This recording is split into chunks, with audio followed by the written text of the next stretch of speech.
বৃহস্পতিবার সিপিআইএমএল এর পক্ষ থেকে 5 জনের এক প্রতিনিধি দল পুলিশের মহানির্দেশকের কাছে ডেপুটেশন প্রদান করেন।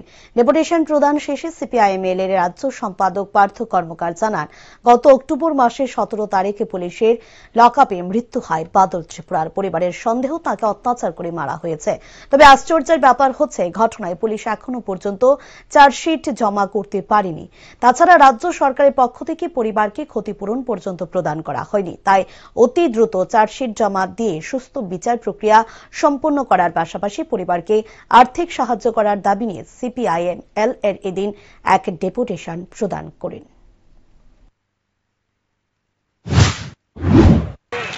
মনুবাজার পুলিশ স্টেশনে গত অক্টোবর মাসে 13 তারিখ অ্যারেস্ট হয়েছিল বাদল ত্রিপুরা এবং 17 তারিখ তার মৃত্যু হয়। তার বাবার যে অভিযোগ ছিল যে পুলিশ লকআপে ডিটেনশন থাকার সময় পুলিশের অত্যাচারেই তার মৃত্যু হয় এবং সেই মোতাবেক পুলিশ কর্মী একজন এসআই সহ তারা গ্রেপ্তার হয় এবং তারা এখনো জেলে আছে।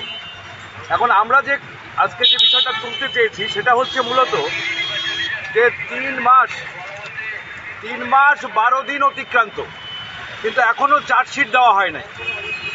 উচ্চ পর্যায়ে তদন্তের জন্য ক্রাইম ব্রাঞ্চের হাতে তদন্তভার অর্পণ করা হয়েছে, কিন্তু দেখা গেল যে 3 মাস 12 দিন অতিক্রান্ত হওয়ার পরেও এখনো চার্জশিট দেওয়া হয় নাই।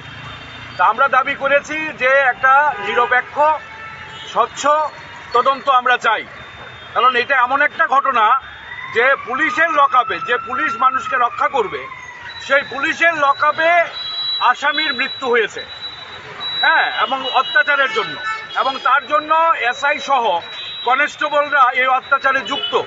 তার যথেষ্ট এভিডেন্স আমরা তদন্তের বিভিন্ন পর্যায়ে আমরা দেখেছি।